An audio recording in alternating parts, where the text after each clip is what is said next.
Welcome back to Rebooked, the show we talk about the big men and meaty women who be slapping the meat and the stories they tell in the process. I'm GB. You, of course, have Matt here. You have the amazing Jake. And today, he's got the Bama mug out. And today... Did you guys know that Jake is from Alabama, by the way? No idea. I don't know if you said it. It's game week. It's game week. Yeah, it's serious time in the anyone related to Florida State, who is in the state of Florida, who is particularly around Tallahassee, fuck them. Just say what demonetized early, right off the bat. Bleep it, Scan. Apparently, I mean, yes, Scan. Oh yeah, they stopped that. You should still 100%. bleep it though. I still think you should bleep it. I wanna.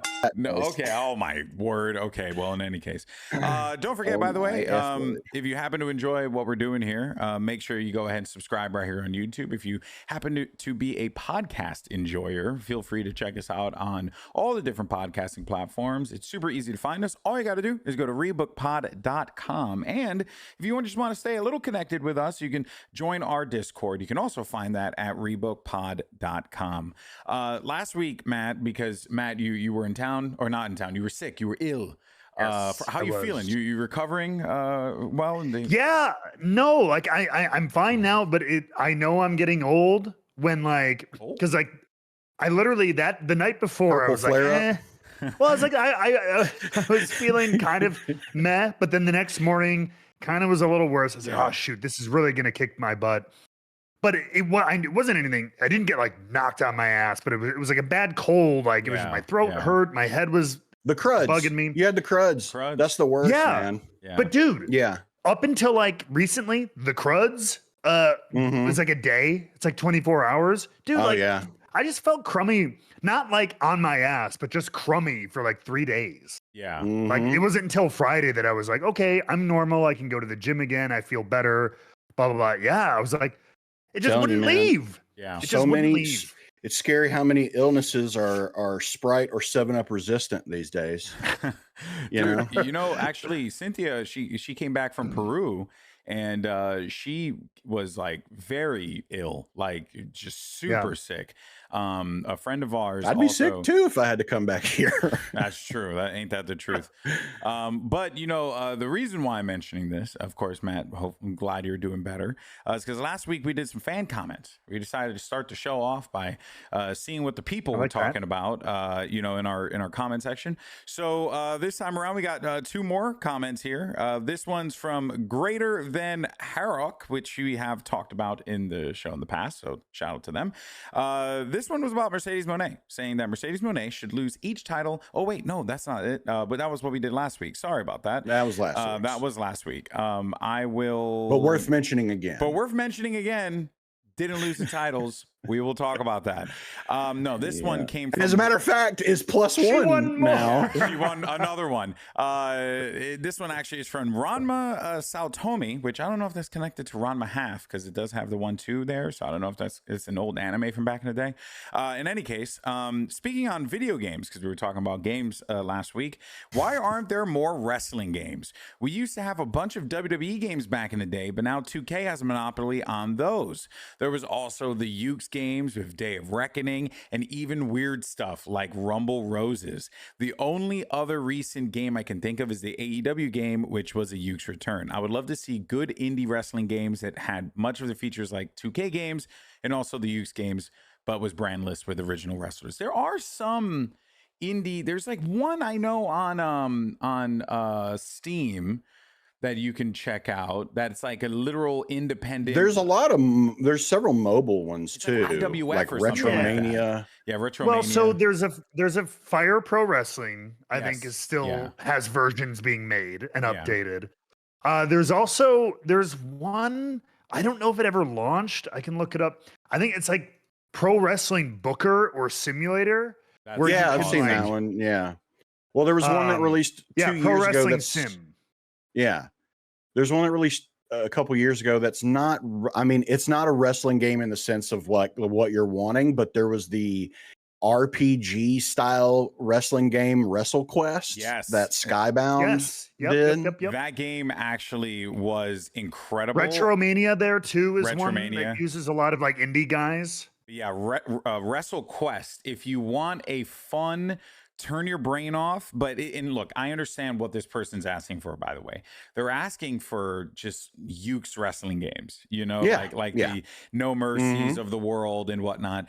But you know, to their credit, I totally get it, especially when you think about games like Rumble Roses or even Def Jam Vendetta, which was like an absolute banger of a game. But there are some wrestling games that are out there. They're few and far between, but there are some. There's, as you had mentioned, Fire Pro Wrestling World is which that is not how it looks, but that is how it looks. So a little bit more of the retro style, if you will. What are you gonna say, Jake? Sorry. Yeah. Well, I was just going to say, I feel like in this day and age, it's hard unless you have some kind of like name or a few names attached to it who have lended their likenesses. It's hard. Yeah. I mean, it's the same reason you haven't seen any other sports game I was gonna take say, off Yeah. that isn't Madden / college football or MLB The Show or anything like that isn't licensed. It's just really hard to do that. So it's going to have completely unique gameplay. Which is I why, think, to be able to do that. to that point, to kind of talk a little bit about games a bit more, because we seem to always end up doing that because we're all freaking nerds. Check out Rematch if you haven't had an opportunity to do so. Oh, yeah. If you're not a soccer guy, it's completely understandable, but it's actually a really good game, and the mechanics are really fun. It's really simplistic to pick up. I would highly suggest it. If it's unbranded, it doesn't have any. I think Ronaldinho's like the only person that's in the game, and that's like probably. Does the game have offsides? Is offsides a No, rule? it's more like Rocket Good. League. Then I'll play it. It's more like it's like NBA Street. Sorry, a FIFA Street, but a bit more organized, less of the, you know, like the checking and the decking and all that stuff. And but yeah, pretty cool stuff. Speaking of, wasn't there like a massive bring back the Street series. There was a massive hockey brawl like a couple days back. I saw a video about it. Really? Yeah. It was like two teams just freaking went to town, man. And I was listening to the commentary of that's the pretty fight. Run of the mill for hockey. But the commentary was amazing, bro. Like I'm sure, live for that shit. Anyway, that was just a little aside.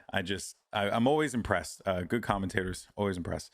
Speaking of Bryan Danielson, massive shout out to him. He did commentary for Forbidden Door. Great. And my God, was he phenomenal. He was so good. He was so like, he had great cadence. He was incredibly enthusiastic. He was really leaning into narrative. I was very impressed. We'll talk more about Forbidden Door, but that was a pretty cool one. But let's move on to our first topic, because it's a bit of an interesting one. Because over the weekend wasn't just Forbidden Door, it was also NXT Heatwave, and the TNA Knockouts Championship was defended at NXT Heatwave. And folks, we got a new Knockouts champion, and it's coming. It came home. It's Ash By Elegance. Now, there's a lot to say about what we saw at Heatwave, but man, that was super unexpected. Matt, we'll start with you as the TNA guy here. Your thoughts, how you feeling, all that good stuff. I mean, obviously, on my own personal level, happy to just see it back. It just feels more comfy. On a very real level, given how weird and wild this, at times fun, at times nerve-wracking this whole partnership thing is, just because of the way of the business and sometimes the way the cookie crumbles. So it feels great there. And then just from a character standpoint, for me, I get to have a lot more fun now because she's one of my, personalities that I gravitate toward, big clear cut heel. So a heel persona for me as I am on the air is going to be a lot of fun to play with. Yeah. And then, but just like very real. And you saw a lot of people talk about it on a very real level. Like Ash is someone, she's been all over the place. She's been played like the support role. She's played the enhancement talent role, more or less, was on the main roster, went back to NXT, but kind of jockeyed around everywhere. Well-traveled journeyman. Yeah. Yeah, Journey but like person. I think for Journey a long person? time was also seen not as that because she didn't come from wrestling when she first Sure. started, right? She was recruited Right. because of her fitness background and stuff. Yeah. So I think she often had that layer of people like, oh, she's not a real wrestler, like some people get.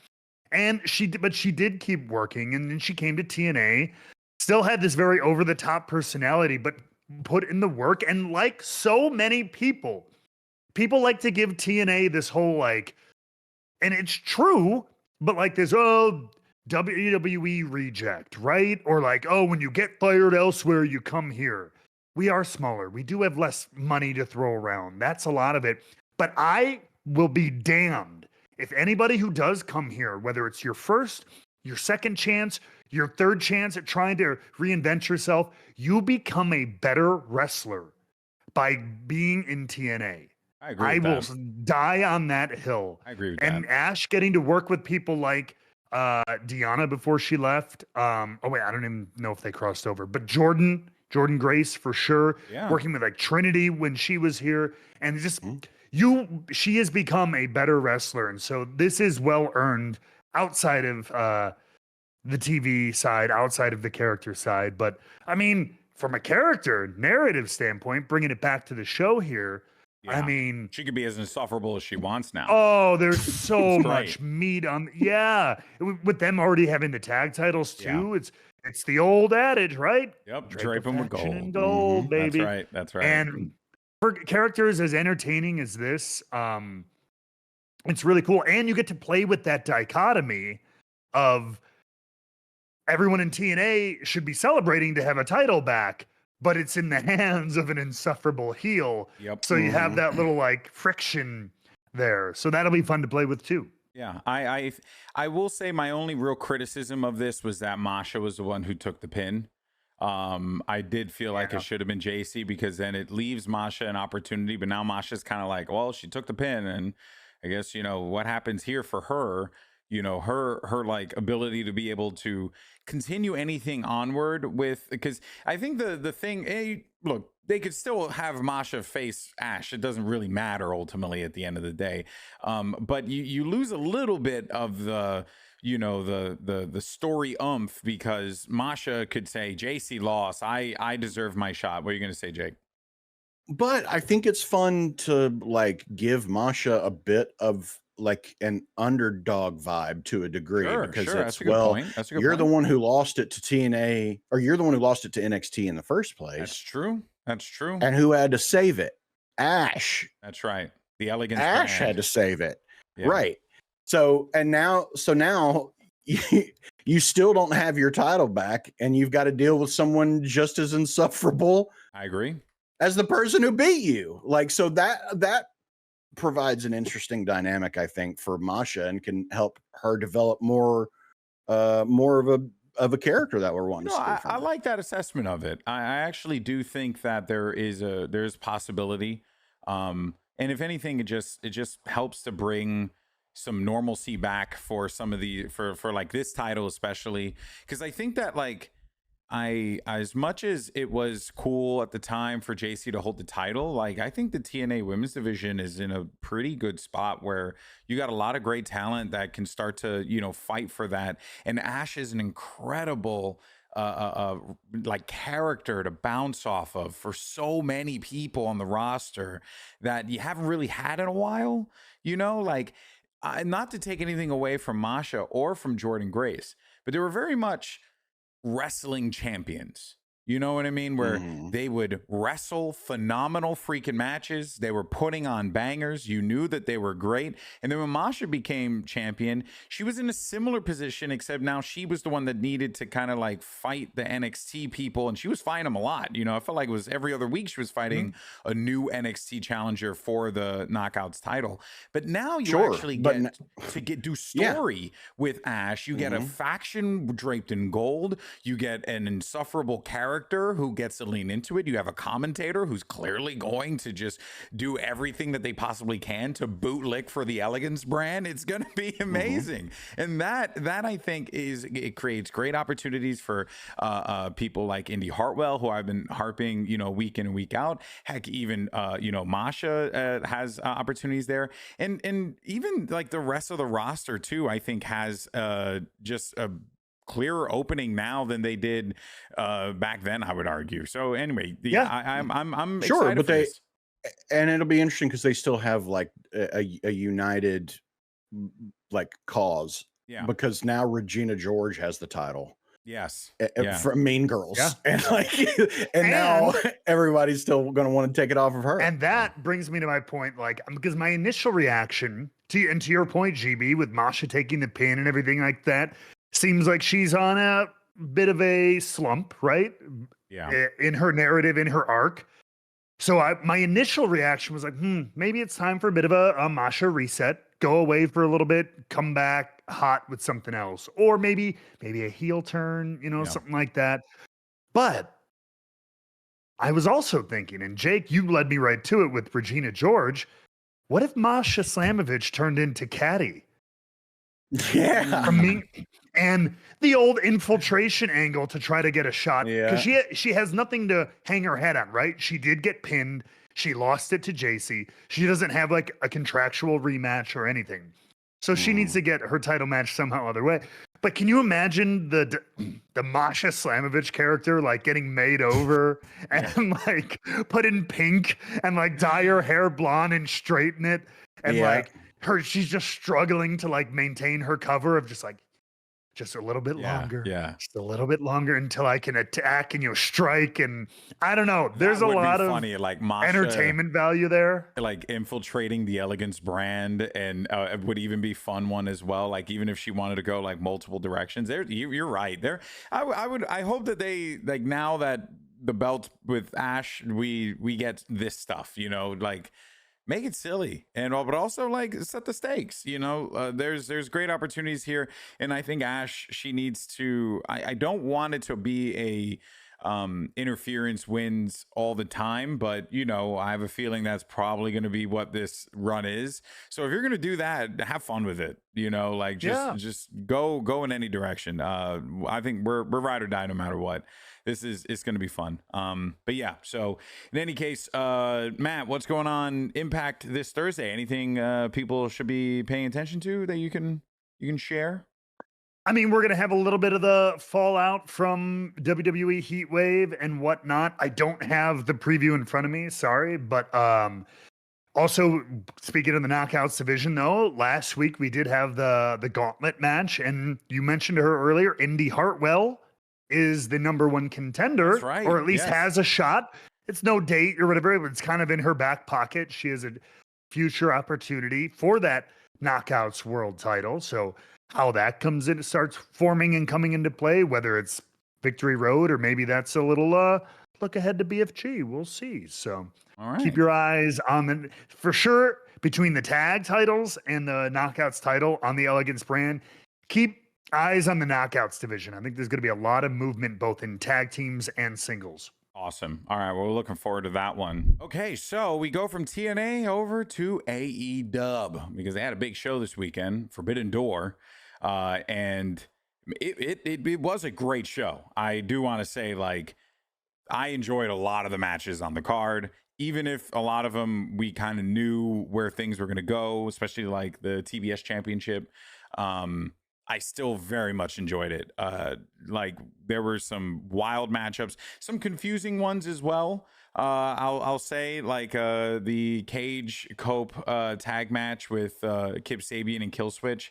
I don't know if Killswitch knew what side he was on throughout the duration of that matchup, but it was very clear he didn't like Kip Sabian nor Christian Cage, which makes sense because, they both suck, so I can understand why he did that.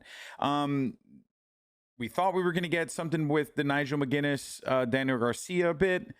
There was a little bit of a hint, I think, of Daniel Garcia when they hugged and embraced of him being like salty or whatever. We'll see where that goes.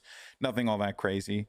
The TBS championship now, I know I said TBS before, TNT was the Kyle Fletcher one, but the TBS championship, Mercedes Moné, that one was a banger matchup. Even though, again, it was another one of those, you knew Mercedes was more than likely going to win. Although I did want to see Alex Windsor pick up the dub. You okay, Jake? Did you drop? My chair almost tipped over. Holy crap. I had to catch myself. Oh, well, that would have been all good. A memory. All good. Good blooper. For sure. Yeah. Yeah. Well, for the two of you, I wouldn't have remembered anything. Yeah. Been unconscious. But yeah, Matt, what did you make of the show? What you caught? Overall thoughts? Overall, I thought it was really a good show. I will join with everybody else's comments, but like, I don't know, do we retire the Forbidden Door name at this point? Or like, do we move on from it really being a collab show? Like, it's a cool name for, at this point, like the Forbidden Door mantra, I think is kind of washed. That one in one area. And I agree with what everyone was saying. But if there's one thing I took away from this show, was that there wasn't, at the very least, an appreciation of the partnerships that they have. For example, like Tanahashi getting the pin at the end of the match and his music being the one that played off. Like, that was like a fun moment. It felt very like, hey, you know, like we're just giving these nods to the New Japan guys, you know, whenever we get an opportunity to. I don't disagree with you on the overall premise of the Forbidden Door concept is most definitely fallen to the wayside.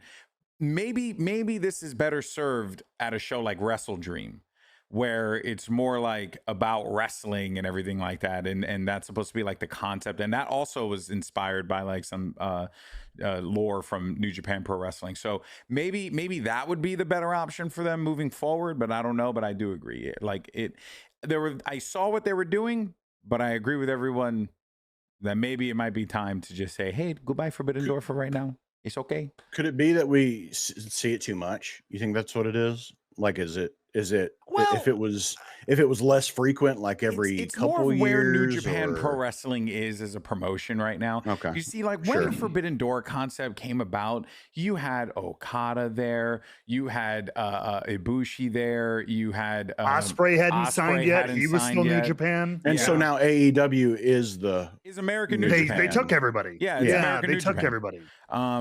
So then, would you argue it's still good, maybe for New Japan? Yeah, more so than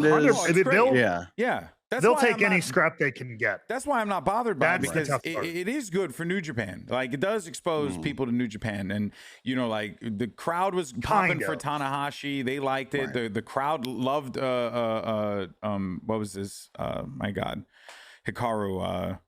Oh my gosh, blanking on the TNT Championship fight. Oh my God, where is it? Hiromu Takahashi. Takahashi. That's what I was thinking of. Yeah, Time Bomb. Like they were digging that for sure. There were some fun moments with like Bozilla as well. That Bozilla looked like a freaking superstar in that matchup. That was actually really good for her. So again, the other thing, though, bright spots. The other thing, though, we I think we've said this last year. Were we on the year before or no? I don't remember. Maybe. It feels like I've been doing this forever. But also it would help like with some of the names they do have, if we didn't see them until Forbidden Door, like we saw like 4 or 5 different, like Ishii showed up on Dynamite. Yeah. Takahashi showed up on like Dynamite or Collision or something like that for like these really great matches. But it's just, why can't we just build and like push it all to the show? So then it's like, oh, now at Forbidden Door, you'll see Tanahashi, you'll see Ishii, you'll see Hiromu Takahashi, you'll see El Desperado, whoever. You know what I mean? Like, as opposed to you'll see them every week on TV as well. I think what I would like for them to do, if we must continue with Forbidden Door, which again isn't necessarily a bad thing, because this was a fun, like, after the high stakes, all in, everything on the line, Hangman winning, this was actually a really good, like, aside from everything. It was a good way to kind of like move forward from All In. But I would like it to be more of like a Survivor Series type of show. where it's like you have like the representative teams going up against Yes. each other. New Japan, CMLL, AEW facing off against each other. Yes. And then at the end of the night, we see who won the most that evening. And then whoever wins the most that evening gets to walk up onto the stage or onto the ring and then like accept a trophy on behalf of the promotion or whatever. Like, boom, you know what I mean? Like Forbidden Door, people look good. You get 1-2 title matches on there and a bunch of like multi-man gimmick matches. And I think you'll be okay. Like, I don't think people would hate that concept, but. And especially because, look, AEW does pack a lot more matches onto their shows. You know, some of us have our feelings about that, but many people like it.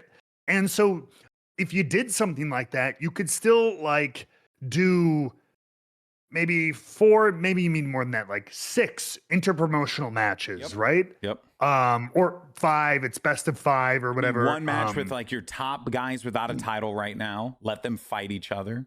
You Whatever, know what but I mean? the point is you have 5 interpromotional matches that are for like points, like you sure, said, yeah, that are yeah. all about that. But then you could still have 3 or 4 AEW matches, continuing stories, or having your Sure. world title match. You know, like Hangman Still and an MJF. AEW You can show still- at the end of the day. Yes, Right? And for New but Japan, it they can features have a the big IWGP. part of it. Yeah. Yeah, it's a big part of it. A chunk of it is just like you said, just like Survivor Series would always have the brand versus brand matches and the tag matches, but then it would still have world title match, intercontinental title match, you know, story match. So you could have the best of both worlds. I But think this it's just a great way to didn't feel break it like up, you know, and Yeah. it would be cool if they were to like, explore that down the line. So anyway, that's just True. like where I would like to see it go. And because I've thought about that a lot, especially on the build up to the show, because again, the build has been good. Like I have enjoyed a lot of the stories that they've been telling leading into these matches. They have been enjoyable. There's a kitty cat. That's See it. Oh, the kitty cat. Oh, look at him. What's your cat's name again? That's well, this is one of 3. Oh. That's Jack. Jack. Look at Jack. All Oh right, man, Bubba. just My like, goodness. straight midnight. What a handsome devil. like fur. Oh my Just goodness. he's a shadow. He's a Oh, yeah. shadow. Oh, yeah. Literally, he's just a shadow. And a pain in the ass. And Yeah. a shadow. Well, pain he's a in the black ass. cat. Or just a cat. You know. True. Yeah, it's actually cats. I like cats, but it just all my friends tell me just the amount of things. Brother, that they cats break. own you. They own you, yeah. But Well, I they think do. maybe I am okay with. I don't know, because I do think Stella knows that she has us basically wrapped around her paw. Oh, yeah. Like no questions asked. I call her my Ferrari at this point because I every now and then remind the medical stuff. Yeah. I every now and then remind our cats, I'm like, you're supposed to be outside. So You True. are a descendant of lions. you're a wild animal and you're not supposed to be in here. Oh man! All right, Show well, some respect. let's talk about some of the big matches that happened and the results from there. First, we'll do the AEW Women's Championship match, Women's World Title. Toni Storm defeats Athena in a fantastic match. Cannot stress that enough. Again, it's just not a shocker. But you know what? I'm gonna say I disagree with the call, and Toni should have lost. She should have lost. Like, this was a prime opportunity for her to drop the belt, and they didn't go for it, and it's a little frustrating. Do you guys have any thoughts on this, or any strong feelings I mean, I don't agree with that me or with them? with you. How dare you? Never I- talk to me like- like that again. I'm a bit. Never say you disagree politely On a podcast, How okay? Never, dare you? Never disagree with me on this audio format ever again. That's No, true. That's true. Go for him. Sorry. No, it's just I'm a big fan. I've always said it. I'm a big fan of, like, when someone's on fire, give them gasoline. Yeah. And I think, and I might get, I don't know. Athena is fantastic. I think it's past the point of gasoline right now. And like, she's good, but I don't think she's like it. Okay. Whether between the stories she's been in, because she kind of also just recently started getting featured on like AEW, yes, proper TV. I know she's been the champion for like 4 years, but like we haven't really seen her regularly until the last few months. Yeah. So like, I don't think the audience is like, hell, go with her like they were with Toni when Timeless came around, where it was just like, what the hell is this? This is so wild and cool. They're just like, Athena's good. She's really good. But she's also a bad guy, and I don't think she's like on fire right now.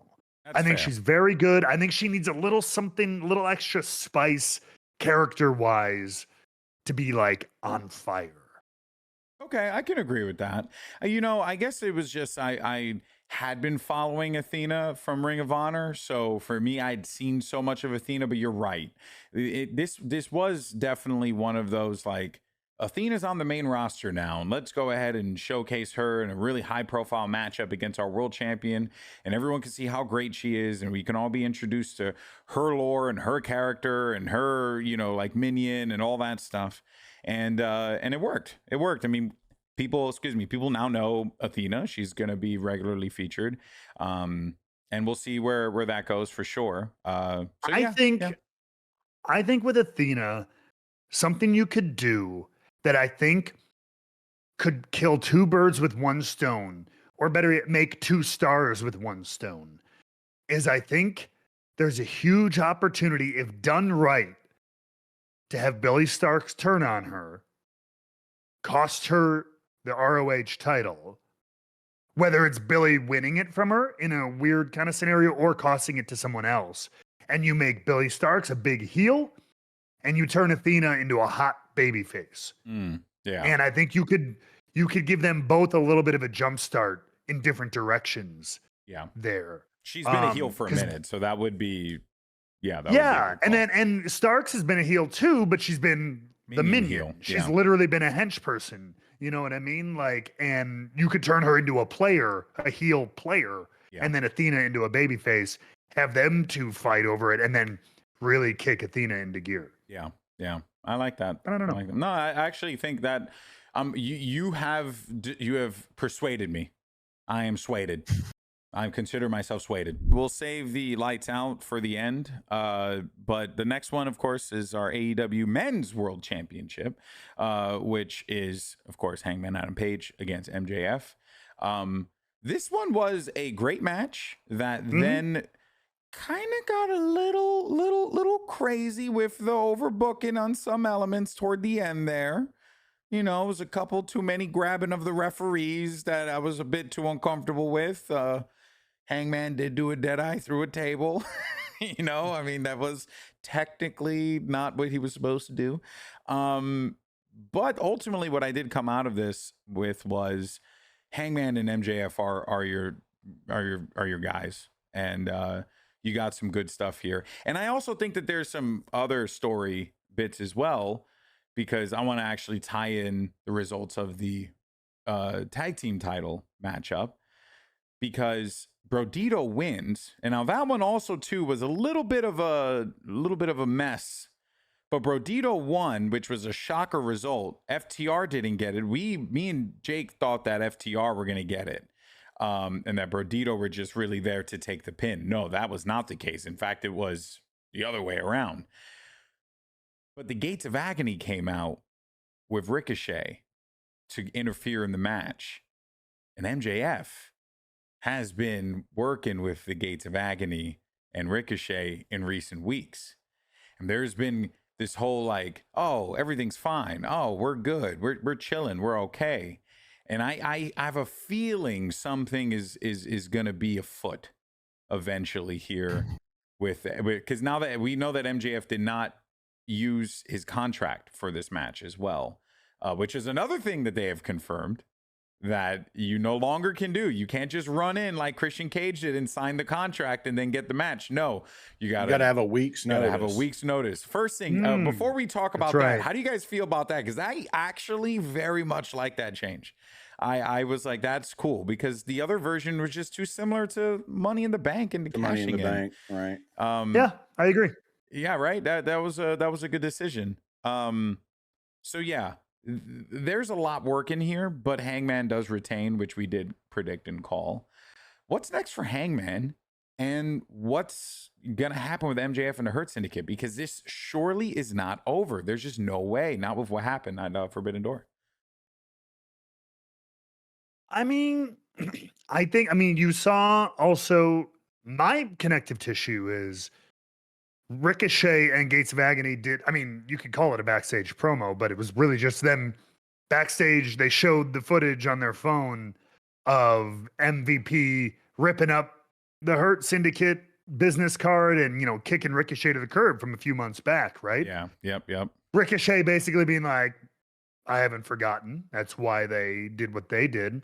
And so maybe there's a little bit of, MJF, he kind of went through he stuck through it. Yeah. But maybe he's a little sour that it took so much and they kept denying him and he had to spend so much money. And maybe eventually in his own head, he was just like, you know what?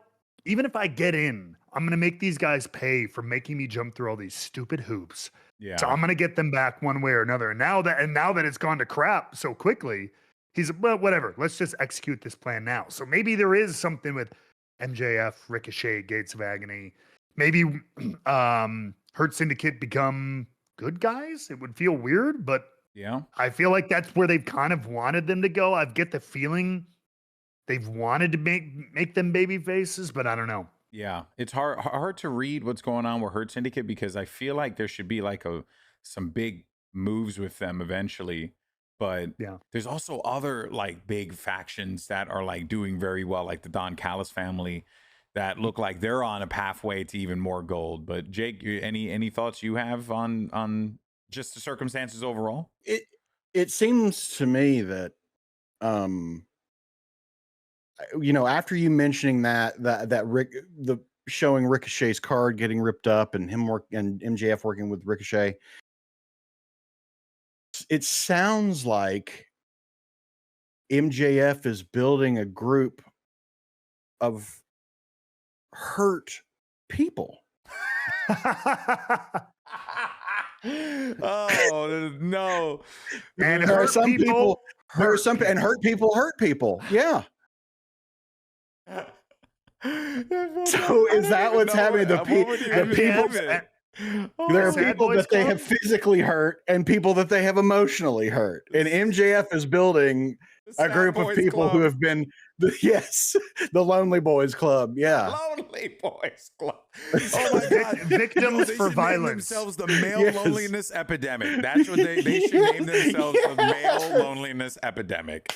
That is, I love it. The MLE. Yeah. MLE. And the MLE hurt people. Hurt people.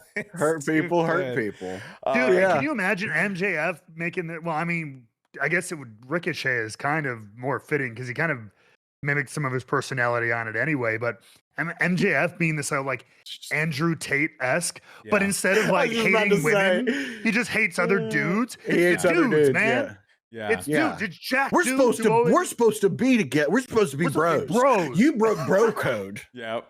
Dude, I think that a MJF Ricochet and the Gates of Agony, like that whole unit, I think that could actually be really good because Ricochet is insufferable and MJF is equally as insufferable. So they get to do the thing together, but you know that it's not going to last. Like this is purely just like a relationship of circumstance and opportunity if they were to go that route. But I am excited for what is to come regarding that because I think that there is a lot more that can be done there. And I'm also equally curious to kind of continue the conversation. Where does it go for Hangman from here? Because they're doing a lot. I like how they're booking him. It looks good. And you know that MJF is going to get his eventually. It's got to happen. He's got that title opportunity. It's got to happen some way, some form. They're going to cross paths again. But yeah, I mean, or does he not cross paths with Hangman? And does Hangman lose it before MJF gets an opportunity to take it from him? Who would he even lose it to? Like, I don't even know. I don't know. I feel like it will come back around to MJF. I feel like he might be the one to eventually dethrone Hangman. kind of thing. Yeah. Classic heel, even with the new rule in place, get somebody at their weakest, whatever. Because there are some, let's just say this, folks, there are some injuries, there are some things that could happen to a man that in a week's wouldn't time. quite recover in a week. Yeah, you know what I mean? See, that's what I was wondering. I was literally thinking that same thing of like, it's like, you think you outsmarted me? You think Tony Khan protected you or whatever? Like blah blah blah. I just have a week to beat your ass. you have to like be careful, dude, because like you could hit him with a car, but then like now they're out for like 6 months. Hey, Matt, what kind of a bad guy were you? Can we have that conversation? What were you? The one who sang. Listen, he was very pro setting someone on fire. I'll just say that. in the Discord, he was very pro setting someone on fire. Now, so was I. To be fair, on fire. Well, it was about the thing with MJF when he was going to set Briscoe on fire. Oh, God, that's right. And we had that whole discussion in the Discord that you can join in on at any time. Click below. But don't be like me. Be like that. Yeah. And we were just discussing. I was like, I think Hangman should have called his bluff. Yeah, that was. And all I pointed out was that. We don't have a great history. The wrestling industry has had a pretty lax history of enforcing punishment on people who actually did light others on fire. Yeah. All relatively recently, too. There have been a couple of people lit on fire in all the major promotions over the last like 4 years. Days with lit on fire. A lot of arsonists. Yeah. But yeah, no, so something like that. I mean, you don't want to take him out because you want your title match, but you beat him bad enough where you can exploit an injury the next week or something like that. So I do think that, I mean, I thought that Hangman was going to go on a series of, I think I mentioned it a few episodes back, of kind of giving title shots to the people who had his back, former foes who had his back at All In. But then, I mean, two of the big ones are looking like they're going to be out for the foreseeable future in Will Ospreay and Swerve. So I don't know. I could see maybe giving Darby a shot, but I feel like he's going to be tied up a little bit, probably literally. And knowing him, I don't know. I mean, I think it's a good opportunity to raise some people up. Josh Groban style. You got Bobby Lashley there waiting in the wings. You could go with a Ricky Jake. Wait, Josh Groban. What's I raise you up upon the piece of duty. Why? Oh, man. Why? I don't want to. I mean, you do have some people who you can. I thought Brody King would be a guy you would elevate. And I mean, he will be with the tag titles, but I thought it was a solo act. I figured they would lose at Forbidden Door, and maybe Brody King could go on a bit of a run with somebody, maybe take a TNT title or a Continental title, perhaps. But instead, I thought he would be champion now. No, yeah, that's it. I mean, do we see someone else from the Don Callis family? I mean, Wardlow's back. Wardlow's back. I don't think see that him as we're going to see Wardlow and Josh Alexander probably working together. I want that to happen. I think that could be, because it seems like the goal of the Don Callis family is to get all the gold, and Rodito now being a face tag team going up against the full might of the Don Callis family, I think actually could end up being like a good folly for them. And I think that they should get the belts. I think Wardlow and Josh should get the belts. They should be tag champs, and we should go back to a heel tag team as champs relatively soon, just to continue to build up more face tag teams.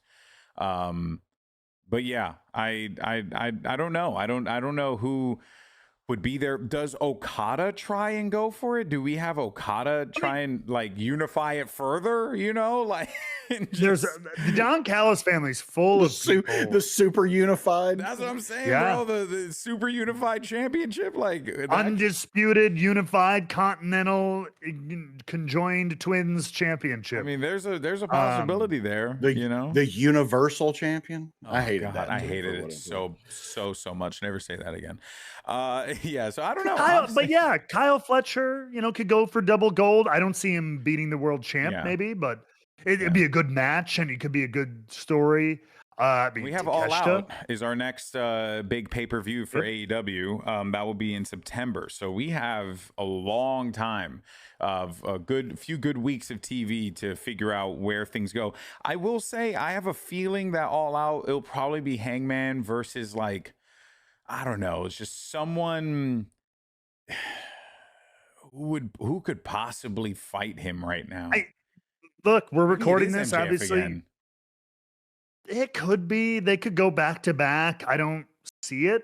Yeah. But and I think it would work better because I didn't like the fact that they reinstated, like, the contract didn't count. I didn't like that they went back and forth on that. Yeah. I liked when Hangman kind of punked him out and made him use it. Yeah. I was like, great. Can't say that. That was AEW.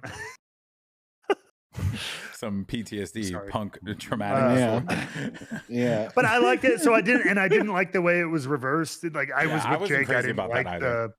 So, like, but if he's gonna have another shot with that contract, I do think he should lie in wait. I think he should be put in the back pocket a little bit. And yeah, I think he should carry around. I think he should carry around a little glass box with a hammer attached to it, like. Break in case of title opportunity. The ultimate opportunist, like, he sees Hangman, clip his leg at a match. Next week, time to go in. I agree. I'm with you. I think, though, the only thing that I will, say, okay, I can kind of accept it, is that if this was anyone other than MJF, I'd be a little more annoyed. But because it's MJF and this is very on character for him to weasel his way out of things like this, it does fit quite nicely. He lost, straight up lost, and he now has to reconcile with that, knowing that, he lost straight up to him. Now he's going to do it again. I think this time around, he's going to be maybe a little bit more prepared. So we'll see. Our lights out steel cage main event match. It was, I do like when they do the lights out thing. Having been a commentator at AEW when we did the first lights out match at Fyter Fest, and I had never heard of it before. I remember them talking about it that day, and they were like, what do we do? What do we say lights out? What do we mean? And then I forget who it was, but then someone was like, why don't we just turn all the lights off and then turn them back on again, like they do back in the day? And everyone was like, oh, that's a great idea. Let's just do that. And then we have Justin Roberts just announce that the lights, like, we tell everyone that the show will end, and then we do it again. And I remember that conversation so well in my head, and to see them still do the same thing till this day is pretty cool. It's standard, but it's still pretty cool. Anyway, that little thing aside, the match itself, absolute disaster, top to bottom, just like insanity through and through. Not quite like Anarchy in the Arena, but still carnage, without a doubt. I will say I preferred Anarchy in the Arena more than I preferred this, but this was still enjoyable. There were still a lot of fun spots. And the good guys ended up picking up the dub. Jake, I know you had some opinions about one particular spot, because I know you're not too crazy about it. Every time I gotta talk about Moxley, man. Every time, Jake. Go on. Like, he can't fucking help himself. He cannot help himself. I that's not wrestling, man. I don't care. I know I sound like old man shouting at a cloud, but fuck that cloud. And like that I don't want to see that. I don't want to see that. And I'll tell you what lights out means to me is turning that shit off. I just fair. No, it's completely fair. I didn't turn on Hostel. I didn't want to watch Saw. I want to watch wrestling. Yeah. Like if I want to watch that shit, I'll go seek it out. Sure. But like, yeah. But like, I know. And it's every time. It is every time. If you give Jon Moxley an inch, he will take a body part. Every single time. Matt, what about you? So I might have a tiny bit more of a stomach for it, but it is not my preferred cup of bloody tea. Yeah, like that. It's not for me. I liked a lot about the cage match. Again, just some of the wild, innovative spots and stuff like that. I do love a car crash. Yep. I will say that in wrestling. Sure. But yeah, that particular thing it's not mine. But Look, it's not for me then, maybe. I'm not saying that I wasn't on Reddit 50/50 back in the day. I'm not saying that I didn't look at weird, horrible shit on the internet before. Just not like, yeah. I don't know. So I don't know, man. If I could give you, and I'm not saying I want every match to be gummy bears on the floor, unless it's Haribo. Now, if it were Haribo gummy bears, I'd understand because those are hard as shit. Yeah, and I don't care who disagrees with me. Haribo gummy bears suck. They're terrible. Whoa. They suck. Whoa. They suck. I'll take they're gas station generic brand gummy bears every time before I eat Haribo. They're hard and like it's like chewing on a pencil eraser. That's what they're like. They have substance to them.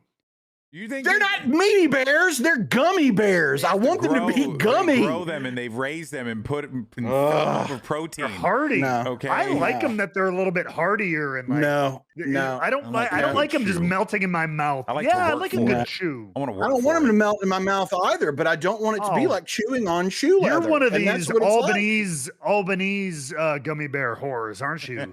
Now those are delicious. They're fine. The factory is like 10 minutes, is like an hour down the road from me. So you get them fresh. Haribo every time. You get them fresh out of the incubator or whatever. Those taste like powder to me. They taste like powder. I don't like them either. So like chewing on a pencil eraser. A couple of things that I think is interesting. So I realized if you go back and watch the spot again, yes, there was a lot of blood, but it didn't come from a fork in the ear. That was very much like, go back and watch it. You can clearly tell Moxley was not rubbing that fork anywhere near the earlobe. It had actually, he had actually cut.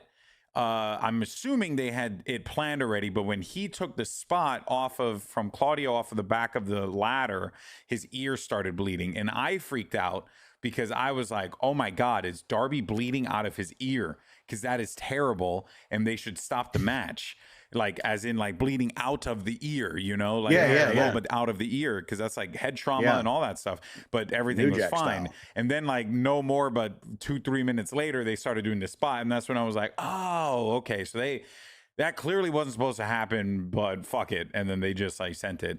That said, I completely understand, and I know that I understand it's not for everyone, and it is. It is a thing, though, that I will say does separate them from WWE. I just feel like that kind of sure. And I'm not saying that I don't like. Like, I'm not some prude who's like, it's just wrestling doesn't belong. Yeah. Yes, it's a little too much sometimes, and like I don't know. I don't want to see light tubes and like. Yeah, no, like, I understand. I don't want to see deathmatch wrestling. Yeah, I don't really see who carries this mantle forward for them outside of Darby. Would probably be the person who does when Moxley decides to lace up the barbed wire boots. No one else is batshit crazy like those two. Yeah, well, Hangman is kind of crazy. Hangman is kind of crazy. Maybe Swerve then. Maybe Swerve. You can find Swerve. You can find they're out there, and I have no doubt Brody. There's King a whole subset. I'm sure Brody King would love to do that shit. I've seen those matches with him and Darby where he just threw Darby like a lawn dart into other humans. So we'll see. That was like, remember when Randy Orton did the screwdriver through? Wasn't it Jeff Hardy's earlobe? The gauges. Yeah. Ear stuff is never nice. It's never nice. It's not there's no other way around it. Not a fan of ear stuff. There's never a nice way to get out of your stuff. That's just nature. But overall, though, we'll say Forbidden Door, super fun show, and of course that show is WWE Clash in Paris. That is going to be quite an entertaining show. It's shaping up to be quite the card. It'll be a 5-match card as of right now, but I have no doubt that they're probably going to keep it this way. Maybe add 1 match for like a pre-show joint or something like that. But this seems like to be more or less what they're rolling with here. On the card, we got Roman Reigns versus Bronson Reed, John Cena versus Logan Paul. We got a good old-fashioned Donnybrook match between Sheamus and Rusev. The Women's Intercontinental Championship will be up for grabs as Nikki Bella takes on the champ Becky Lynch. And we have our World Heavyweight Championship fatal 4-way match between CM Punk, Seth Rollins, John Cena, my God, LA Knight, I'm drawing a blank, and Jey Uso. That's right, Jey Uso is in this match for some reason. So yeah, here we are. This is the card for Clash in Paris. You know, this one came together in an interesting fashion. A lot of these stories are actually quite good. Coming into it, I'm pretty compelled. I'm gonna start with the first one, but before we do that, overall thoughts. Looking forward to Clash of Paris. Jake, how you feeling about the show? It's the Saturday of the first weekend of college football, so I'll catch the highlights. You'll catch and I respect that. I'll have it on. It'll be one that I'll have on. But yeah. I do think there are some interesting matchups here where I'm not like 100% sure where they're gonna go. But I have some fun ideas, I think, for some of these matches. Okay, Matt, what about for you? Yeah, and your thoughts overall before we get into Preds? I'm like a 6 out of 10 interest level. A lot of people I've talked to, it's either been, I'm looking forward to it, it's gonna be good, or it's like, like that. Well, like I have both of those. Like I think it'll be a good show. I just don't. I'm not like there's nothing I'm like chomping at the bit for. I agree. A lot of it feels like a special episode of like Raw. I always hate when people say that, but like this one does kind of. There's a lot of just like they're higher profile like grudge matches, Roman and Bronson. It'll be good.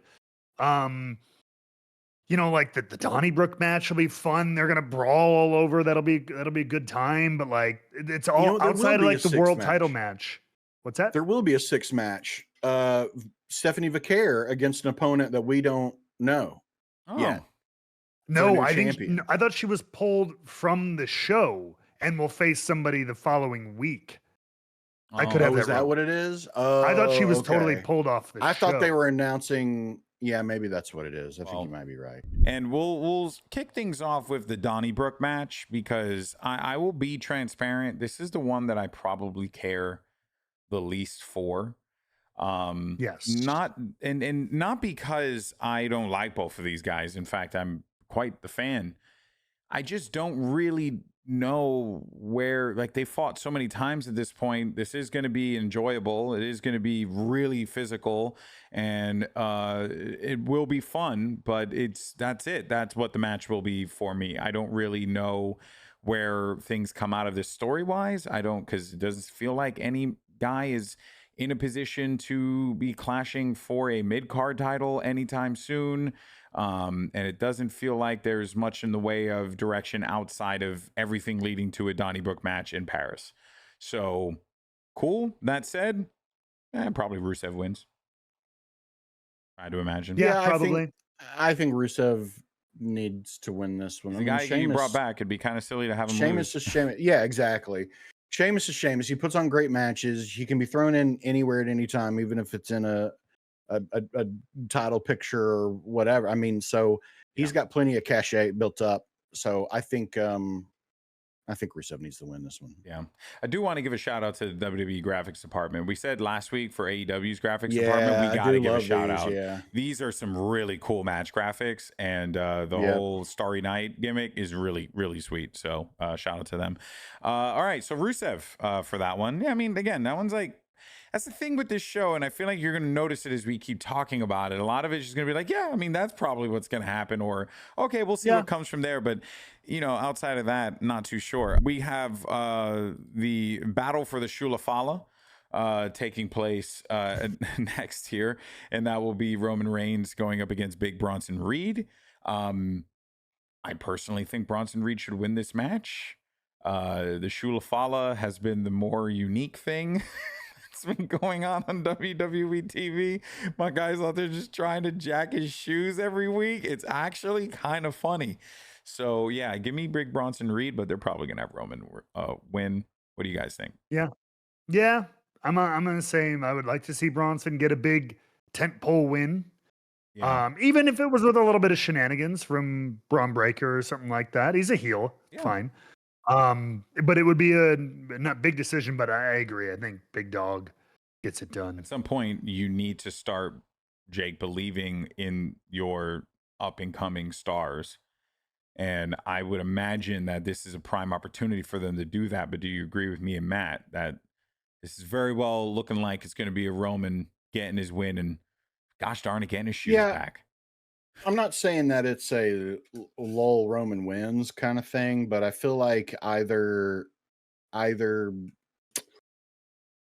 Bronson wins extremely underhandedly or Roman wins disappointingly clean. Does that make sense? Yeah. Like I feel like it's one of those two. And I worry about how Bronson looks coming out of the match. I don't know. Yeah. But this could be a good, fun hoss fight. That's for sure. Yeah. And if we don't get some meat, these two can go at it. We gotta get some meat chance. I swear, Paris. I mean, down. Yeah. Sheamus and Rusev Sheamus and Rusev is another hoss fight. That's a hoss fight as well. Yeah, it's true. We got a lot of meat on this card. Good God. I moved that we stop calling it the card and start calling it the menu because there's so much meat on it. There's so much meat on the menu. I love it. I love it. Well, we go from some hearty, meaty meals to maybe something that tastes a little bit more like mayonnaise, and that is Logan Paul. And then John Cena, though I know fucks with a good New England clam chowder. He's got class. Sure. I know Logan Paul has none of that. So, that said, did you see that they had to teach John Cena how to use a bong on season 2 set of Peacemaker? I did not. I believe amazing. Yeah, there was a thing where James Gunn did an interview. He was talking with some people. He's like, I have never in my life met someone who knows less about drugs and alcohol and had to deal with it on fucking set than John Cena. He's like, he didn't know how to do anything. He's like, we had to teach him everything. He said, and he was like, all of the experience.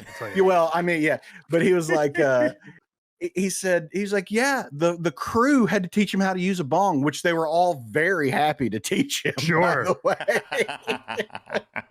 And Cena apparently said that they were like, yeah, if you need any help learning this after hours, let us know. That's we'll so practice. Funny. Yeah, bro. Like, yo, hit us up. We'll practice. We got a lot of practice material that we need to burn through before this whole thing is done. So that really hurts Cena's standings in the blunt rotation, in the Dream Blunt rotation. Dude, but honestly though, Cena would be fun in a blunt rotation though. Real talk. Well, of course he would. I mean, he'll get philosophical as hell. So talking to you about flat whites, I'm kind of in. Dude, kind of in. It's true. I've never met a man who's more passionate. I've never seen a man who's more passionate about a flat white freaking coffee than John I saw that Cena. Too. That was wild. That was really cool. To see how the flat white was the flat white of wrestling, John Cena. That conversation was interesting. It's more interesting than anything Logan Paul has to offer professional wrestling. Yeah. Although, dude, that promo that John dropped on, he destroyed him, man. That was good. Ooh. But I think that's Logan the scene I've missed. Logan Paul's winning. You don't think that they want to get like their big heel to get a dirty win over their star, because who's going to be here after John leaves? Logan, not John. You don't think so? No. I look forward to coming back here. Here's why. And recapping. Here's why. Go for it. I will eat this El Gigante card.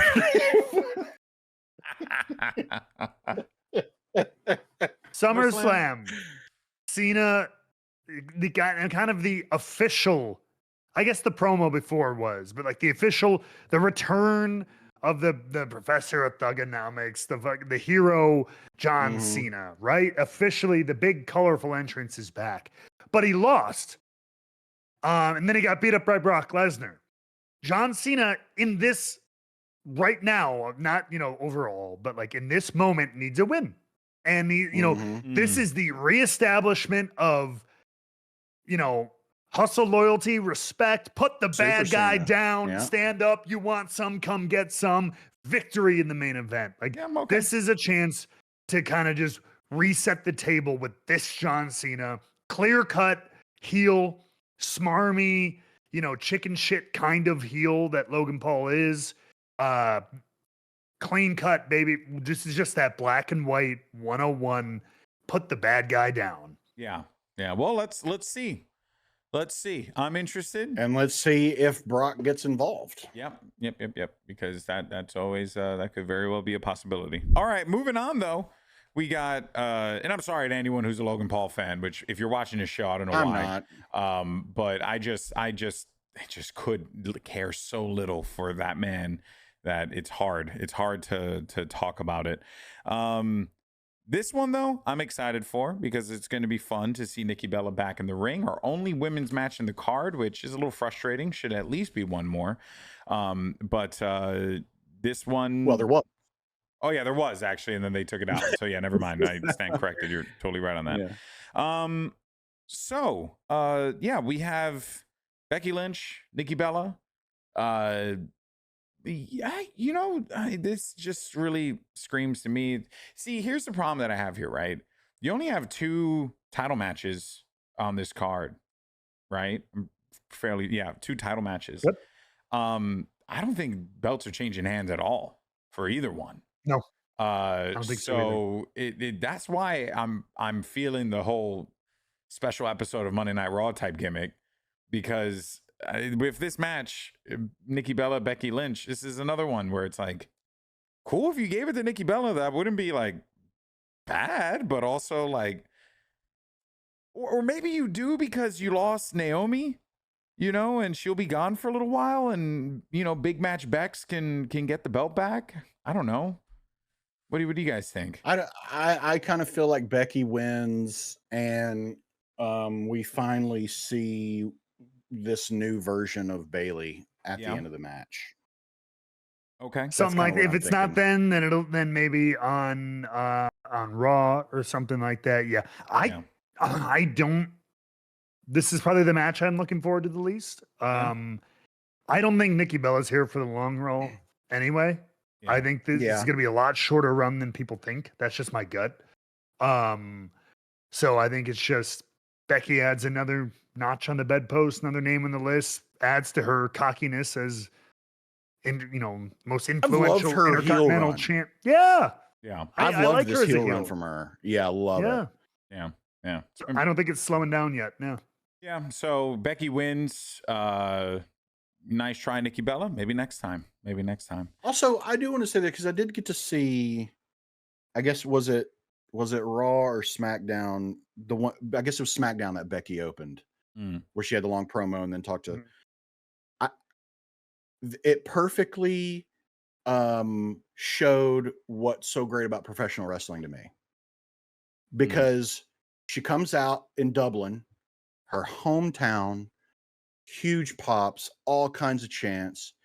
She has this great heart-to-heart moment with the crowd. They're cheering her, and then she flips the switch back into character mode, and everybody goes, "Oh yes, now let's get down to business." Yeah. Boo! And where it was just beautiful handshake of where she said, "All right, now we're down to business," and the audience said, "Okay," and now we're back in this, and that so perfectly encapsulates what's great about professional wrestling to me. Yeah, and I really loved that moment. as Yeah, well, right? yeah, Because yeah, yeah. that's not an easy Yeah. thing to do, to like come out there, have that heartfelt moment, be that character, and then out of nowhere be like, but also screw all of you, Yeah, you know, and then yeah, and then it just Yeah. it just flips in an instant like that. It's and pretty- then pretty dope. everybody, and then they're cheering for Lyra. Like the switch flipped. Yeah. And so like everybody was like, all right, we're all playing our parts now. Yeah, And it that's just pretty was dope. this Yeah. beautiful, it was just this beautiful moment that makes that I'm like, that's what is so great about wrestling. I couldn't agree more, man. Couldn't agree more. And I think this next one is going to be a pretty damn good match because it is your main event and it will be a fatal 4-way between LA Knight, CM Punk, Jey Uso, and the World Heavyweight El Champion, Campeón. Seth Rollins. I don't think Seth loses this. There's no reason for Seth to lose this right now. This is going to be a fun match. We were There's talking gonna about be this. interference. There's going to be interference. Yeah. Jake and I were talking about this last week, Matt, where we were like, okay, who's in this match to take the pin? And I think it was Jey, but Jake seems to think it might be LA Knight, right? I think was kind of your read on it, Jake, from last week. Yeah, I don't know. I do think it's one of them, but I just think, man, LA Knight is just so freaking over right now. Like, I know Jay's over. I know. But how many setbacks are we supposed to deal with LA Knight at this point? Like, Right. I don't think he's gonna win, but I just want him to keep fighting for the title. I want him to be I involved in the agreed. story. Agreed. You know? It's more fun when he's involved. Yeah.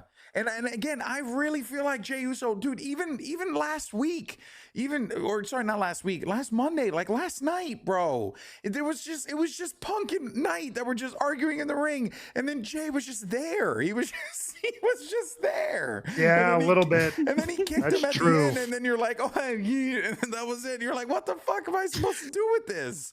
Like, I don't know. I don't know. I don't know unless it's supposed to showcase that those two aren't focused and Jay is. In which case, I mean, I don't know. I mean, but it also kind of makes sense because they are, outside of Seth, the two biggest personalities in the ring. Yes. Mhm. Yes. They are the two biggest egos in the ring. So it does make a little sense in that regard. Yeah. But yeah, it just kind of, it feels like Jey Uso's been handed an unplugged controller a little bit. You know, It's a good way to put it. Yeah. I mean, What it's a about good way for to you, put it. Matt? What's your read on it? I mean, yeah, I think they are obviously committed to riding this Seth Punk thing until the wheels are flat, ridden, raw, Down to the rusted rims. over, Yeah. falling off, put back on, then falling off again. yeah, Which, sparks Yeah. flying again, off. like, Yeah, They're two compelling personalities, so it doesn't feel awful, but it just feels worn at this point. But they're clearly committed to it. So I think Seth does keep it because I don't see it changing here, and I don't see Punk being the one to take that pin because it's too definitive between them. Yeah. So you want to keep them kind of fresh, Yeah. you know what I mean, or whatever, or with some plausible deniability, between the two, so they can ultimately settle it wherever. Yeah. So yeah, I think it's Knight or Jay. I agree with you. I think it's Jay. I'm hoping that they kind of realize Knight, despite attaboying him the U.S. title last year, he's maintained his popularity, and maybe he gets the Jey Uso kind of run in this next year at some point. Yeah. Maybe early 2026, they finally give him, like, I don't know if it's a Mania run or what, but give him a run. Give him a World Heavyweight title run. You know what I mean? I agree. I agree. He's in a good spot. He's in a good spot. I don't see a reason why they don't do it, eventually. But it ain't going to be here. No. And it is going to be Seth retaining. And it's just too soon, obviously. And there is more. There's more with the vision. Like this is going to be like, it feels a little samey. I will say, as far as like what they're doing with it, it's kind of they come out, they talk their shit, someone else comes out. Like, it's not really much in the way of story outside of we don't like each other. and that's the premise of all of this. I would like there to be just a little bit more substance with what's going on here, which I think is part of the reason why I'm struggling to care like deeply about it, because there isn't that much meat on the bone when it comes to like the narrative. But regardless, so this is going to be a good match. Do we think anyone new debuts with the Vision here to like kind of keep their stable prowess going? Or is this just going to be more interference from the Bronze? How are we kind of making this one out here? Yeah, I don't know who you would debut. I can't think of anybody. It doesn't feel like that's the time. It doesn't feel like the direction, right, for it. Not here at this moment. No, I mean it could, but I just my spidey senses are not tingling to that. Yeah. So, I could see a potential feud spin out of this for maybe if they don't go with LA Knight or Jey and keep going with CM Punk and Seth. I could see LA Knight and Jey kind of crossing paths. But again, it's just it just literally just feels like a fourth wheel, just there, just like in this tricycle. He is. And look, do you make it into a stable vehicle? Yes, you do. For sure. When the other wheel shows up, it becomes four wheels. It's a stable vehicle. But we didn't want that. Okay, we wanted LA Knight to pin CM Punk and win the champ. I'm kidding. No, but honestly, it would have been sick if LA Knight would have gotten the opportunity down the line, but it doesn't seem like that's what they're going to go for right now. So yeah, so that's it. I mean, that's Clash of Paris. It'll be fun. Right. I mean, they have an opportunity as always, though. Like it feels like a Saturday night's main event, if you will. Yeah. But they have an opportunity, as they always do in these. They don't often take them, but they have an opportunity to PLE on Peacock. That's right. Yes, that's right. Then it becomes even more of a pain in the ass to watch wrestling. Well, actually, I don't know if you have a VPN, but I think. But that's a end of an era, the Peacock era. How long did that? That was a while too. It was a minute, year and a half, I think. Was it a year and a half? Was it 5? No, I'm an idiot. 5 years. Usually those deals are for 5 years. Yeah. I don't know why. I'm like, it's been a year. What am I talking about? That's it. I'm old. No, 5 years. I think. Yeah. Man. Yeah, you're not kidding. Well, there you have it. That's Clash of Paris. Let us know what you think in the comments down below. We love to hear from you. Sound off thoughts, feelings, opinions, all the good stuff. And we might talk about it at the beginning of the show. Okay, well, that brings us to the final and bestest part of the show. It is the Rebooked 24/7 Champion of the Week. Week. This is, of course... We talk about the thing, person, place, thing, whatever that just brought us joy this week. Doesn't have to be wrestling related. Can be wrestling related. Doesn't matter. I will go first because mine is wrestling related, and it's just a simple little funny thing. I loved in the Forbidden Door Lights Out matchup when Tanahashi was climbing up the ladder to jump off of it. And everyone on the team went to grab him and was like, no, you don't got to do this, Ace. You're good. Just come down the ladder. You're fine. Dear God, your knees. Please, someone think about his damn knees. There were some moments where Tanahashi, I was like, can this man run? I don't know if he could run still, but it was still. Now I understand why Tanahashi was in the match. It was fun. And so just shout out to him, an absolute legend. But that was just a spot that I appreciated because it was like, hey, you're good. You don't have to do these crazy things anymore, And it was everyone. Yeah. Everyone was concerned for his safety. That was a really fun spot. I quite enjoyed that one. Who wants to go next? I'll go. Okay. Mine related similarly to the tied around Forbidden Door in that match. But I'll give it to AEW for picking my 24/7 Champion of the Week because mine is... Let's throw it back, boys. It is all about Hanson and Mbop. Oh, dude.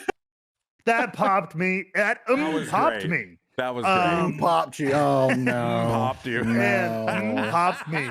And, So that was very funny, and in such.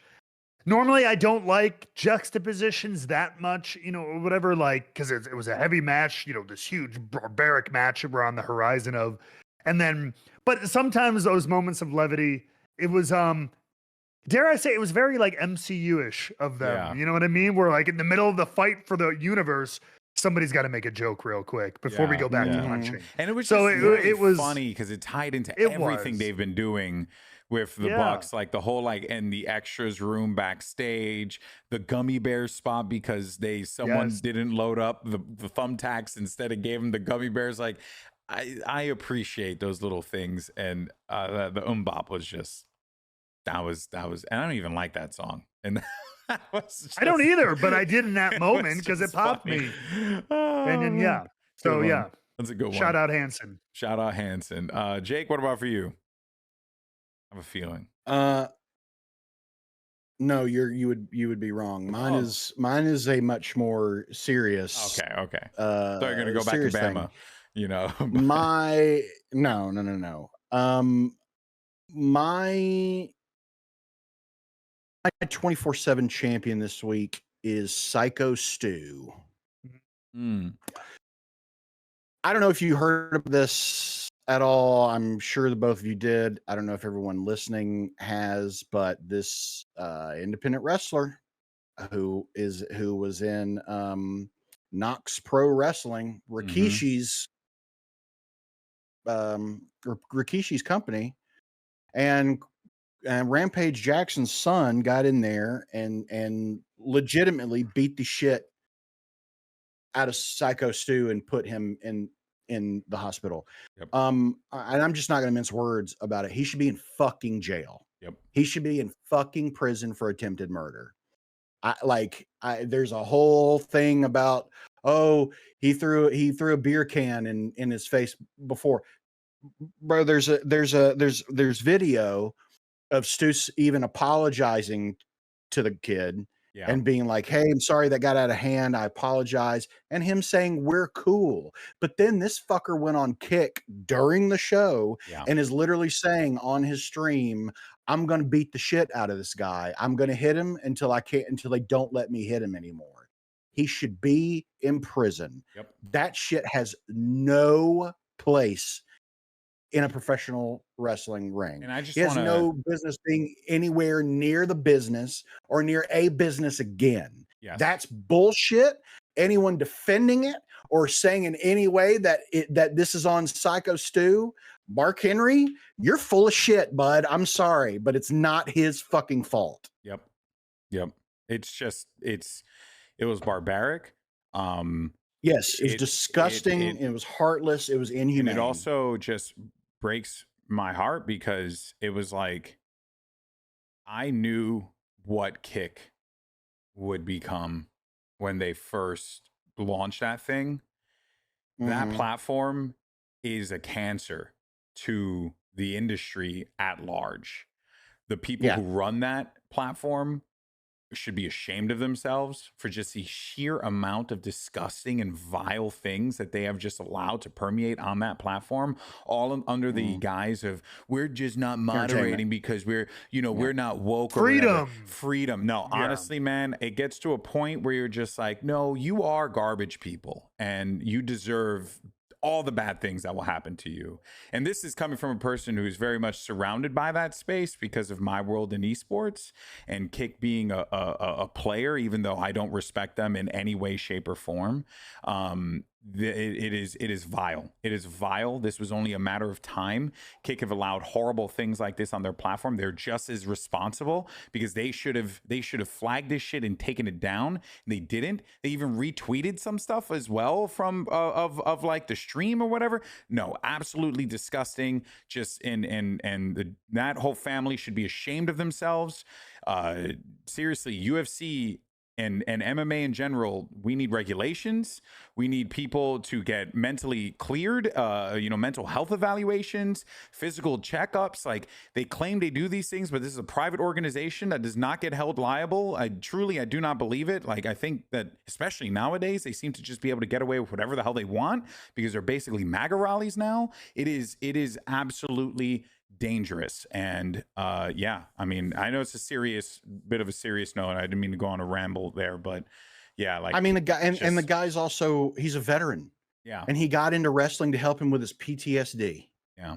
Yeah. And now he's going to have fucking more. There's I believe it makes me sick. There's I think there's a GoFundMe. There's a GoFundMe. There is. We'll link it. Mr. Beast apparently just donated 10 grand to it. That's awesome. That's good Yeah, to know. I know Yeah, several I'm actually wrestlers looking have at it too, right now. yeah. Actually, he's so Wow, that's great. I'm gonna be contributing to this today as well. Yeah, I see it right here. Actually, Mr. Beast, really nice of him. I'll be contributing to this, on behalf of Rebooked as well. But feel free to share this. I know money's tight for a lot of people right now. The best thing that you can do, if you can't contribute, that's perfectly fine. Share the link. We will include it in the description as well as in the pinned comment on this video. So please, they're going to hit the goal for sure. But just a little bit more awareness goes a long way, especially for a U.S. Army veteran. Is there ever really a goal when it comes to American healthcare? No. And that's the sad reality is we got to raise as much. He needs as much support as he can, especially nowadays with the way the healthcare is being gutted in this country. All right. Well, a little bit of a somber note, but I think a necessary one. But college football's this weekend, boys.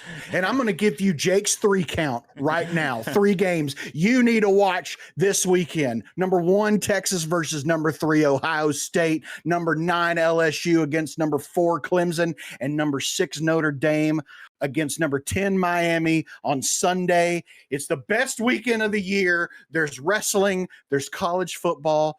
That's it's right. Back. I'm so excited. Right. So you go. There you go. 3 top 10 matchups on the first weekend. Woo! Jake's 3 picks. And once again, don't forget, we'll link the stuff for Psycho Stu's recovery journey and whatnot in the description, so we can go and support that as well.